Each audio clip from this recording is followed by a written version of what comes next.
தொட்டபெட்டா சிகரம் மேகங்களை தொட்டு விளையாட ஓர் அழகிய பயணத்தை பற்றி பார்க்கலாமா வாங்க. தொட்டபெட்டா சிகரம் நீலகிரி மலைத்தொடரில் உயரமான சிகரமாக இருக்கிறதா. அதாவது கடல் மட்டத்தில் இருந்து 2637 மீட்டர், அதாவது பார்த்தீங்கன்னா சுமார் 8500 அடி உயரத்தில் இருக்கிறதா. தொட்டபெட்டா என்பது கன்னட மொழி சொல்லாகும். இதற்கு பெரிய மலை என பொருள்படும். இந்த இடம் கிழக்கு மற்றது மேற்கு தொடர்ச்சி மலை இரண்டும் சந்திக்கும் இடமாகவும் இருக்கிறதா. இயற்கையான அழகு மற்றது குளிர்ச்சியான தட்பவெட்ப நிலை கொண்ட பகுதியாக பிரபலமான சுற்றுலா தலமாகவும் விளங்கி வருகிறதா. இதன் உச்சியில வானிலை ஆய்வு கூடம் இருக்கிறதா.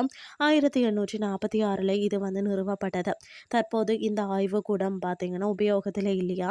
அது மட்டும் இல்லாமல் இங்கிருந்து பார்த்தால் கோவை மாவட்டத்தில் உள்ள மலைகள் அத்தனையும் பார்க்கலாமா. இதற்கு அடுத்தபடியாக பார்த்தீங்கன்னா 2530 மீட்டர்ல ஸ்னோ டவுன் கில்லும், 2448 மீட்டர் உயரமுள்ள கிளப் கில்லும், 2466 மீட்டர் உயரமுள்ள எல் கில் ஆகியவை இந்த சிகரத்திற்கு சிகரம் சேர்க்கிறது. இரவில் தொட்டப்பட்டாதான் மிக உயர்ந்த சிகரமாகவும் இருக்கிறது. இந்த இடத்துல இருந்து மேகமலை கூட்டங்கள் அருகில இருந்து பார்க்கலாம்.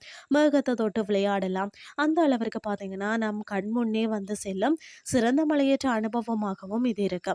விடுமுறையில செல்றதுக்கு ஏற்ற இடமாகவும் கருதப்படுகிறது. எங்கு பார்த்தாலுமே இயற்கை காட்சிகள் நம்மளை வரவேற்கும்னே சொல்லலாம். இங்குள்ள பச்சை பள்ளத்தாக்குகள் கண்களை கவரும் விதத்துல அமைந்திருக்கிறது. நீலகிரியின் முழு அழகையும் ரசிக்கலாம். இங்கிருந்து பார்த்தால் பறவைகள் பறக்கிறத போன்ற ஒரு உணர்வு ஏற்படும். 3 கிலோமீட்டர் தூரம் மலை ஏற்ற ஒரு பகுதியாகும். அது மட்டும் இல்லாமல் உதகையை பிரமிக்க வைக்கும் அழகியை இந்த இடத்துல இருந்து கண்டு ரசிக்கலாம். அது மட்டும் இல்லாமல் வளைந்து நெளிந்து செல்லும் பாதைகள் நம்மளை அடிவாரத்திற்கு அழைத்து செல்கிறது. இங்க மலை மேல் 2 தொலைநோக்கிகள் இருக்கிறதாம். இதுல இருந்து 360 டிகிரி வரை நாம பார்க்கலாம்.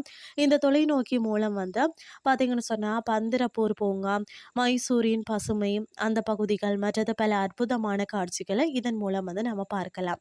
தொட்டபெட்டாவில் இருக்கக்கூடிய தேயிலை தொழிற்சாலையை பார்வையிட்டு வரலாம்.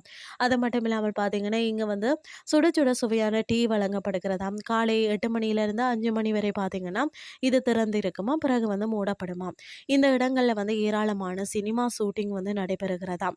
ஏப்ரல், ஜூன், செப்டம்பர், அக்டோபர் ஆகிய மாதங்கள்ல சுற்றுலாவிற்கு செல்ல உகந்த மாதங்களாக இருக்கிறது. இங்குள்ள தொலைநோக்கி மூலம் ஒரு நாளைக்கு சுமார் 4000 நபர்களை பார்வையிட்டு வருகிறார்களாம். இதன் அருகில் அழகிய பூங்கா ஒன்று இருக்கிறதாம். சிறுவர்களுக்கு நல்ல பொழுதுபோக்காக அமையும். இந்த இடத்திற்கு செல்லும் போது பார்த்தீங்கன்னா கண்டிப்பாக ஸ்வெட்டர் அணிந்து செல்லணும், அல்லது மறக்காமல் ஸ்வெட்டர் எடுத்துக்கொண்டு போகணும். தொட்டபெட்டா பார்த்தீங்கன்னா நம்மளுடைய எல்லார் மனதையுமே கவரும் என்பதில் எந்த சந்தேகமும் இல்லை.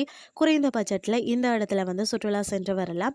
இங்குள்ள ஏரிகளில் படகு சவாரி செய்வது ஒரு த்ரில்லிங்கான ஒரு அனுபவமாகவும் இருக்கு. இன்றைய கிறிஸ்டி உங்களுக்கு பிரயோஜனமாக அமைஞ்சிருக்கும்னு சொல்லி நான் நம்புறேன். இதே மாதிரி மற்றும் ஒரு கிறிஸ்டின் வேலைக்கு உங்களை சந்திக்கிறேன். நன்றி.